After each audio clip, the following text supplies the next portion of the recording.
Picture this. You're in deep focus mode, crushing your most important work of the day, when that ping, another meeting invite lands in your calendar. 30 minutes to discuss something that you think to yourself could have been done in a 2-minute video that you watched on your own time. Sound familiar? You're not alone. Today, we're diving into async-first communication, the strategy that's helping teams trade endless Zoom and team calls for quick video clips that is allowing them to get their time back. We explain what async communication is, review research showing how it saves massive amounts of time and money, and then give you the 3-question test to know if a meeting should be asynchronous or a live meeting. So what is async-first communication? It's making recording videos, shared docs, and written updates your default, and only scheduling live meetings when you generally need real-time collaboration. Think about it this way.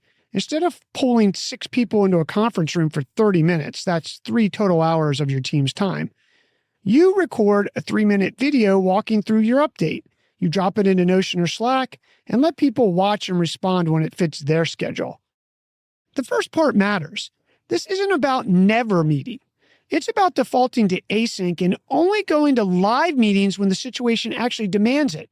Because 55% of remote workers believe the majority of their meetings could have been an email or, better yet, a quick video. And here's why this matters more than you think.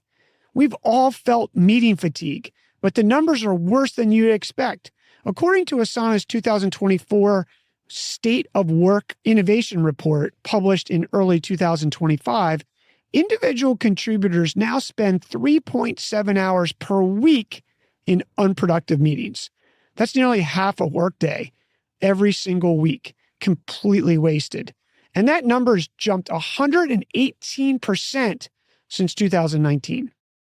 And the research backs this up. A study published in BMJ Open Quality, researchers tracked teams using async communication versus traditional live methods like phone calls and in-person meetings. The result? Teams saved an average of 20.1 minutes per task. That's a 59% reduction in communication time. And get this, 62.5% said async communication made them more productive, while only 5% said it was worse than traditional methods. The hidden cost here? Context switching. Every time you get pulled into a meeting, you lose about 25 minutes afterwards trying to get back into your deep work. So that 1-hour meeting actually costs you 85 minutes of productive time. Multiply that across your entire team, and you're burning hours every single day. Now, here's how you actually implement this. Use the 3-question test. Before scheduling any meeting, ask yourself and have your team ask themselves these 3 questions. The first question, could they consume this on their own time? If you're sharing information, updates, decisions that have already been made, or context that doesn't need immediate back and forth, record it. 5 minutes of your explanation is worth way more than 30 minutes of everyone's calendar space. Your team can watch during their peak hours, not yours. Question 2, do we actually need real-time discussion? Live meetings excel at 3 things: complex brainstorming, navigating disagreement, and building genuine team connection. Everything else, status updates, project recaps, one-way information sharing, that's async territory. Question 3, what's the true cost here? This is the gut check question. If you're booking a 30-minute meeting with 8 people, you're asking for 4 collective hours of work time.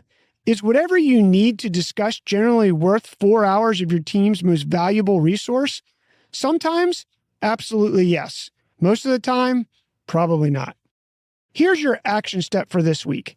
Pick one recurring meeting, maybe that weekly team sync or that Friday wrap-up call. Try turning it into async for the next month. Record a 5-minute video covering what you normally talk through live. Use a shared doc for questions, reactions, and follow-ups. Track what happens.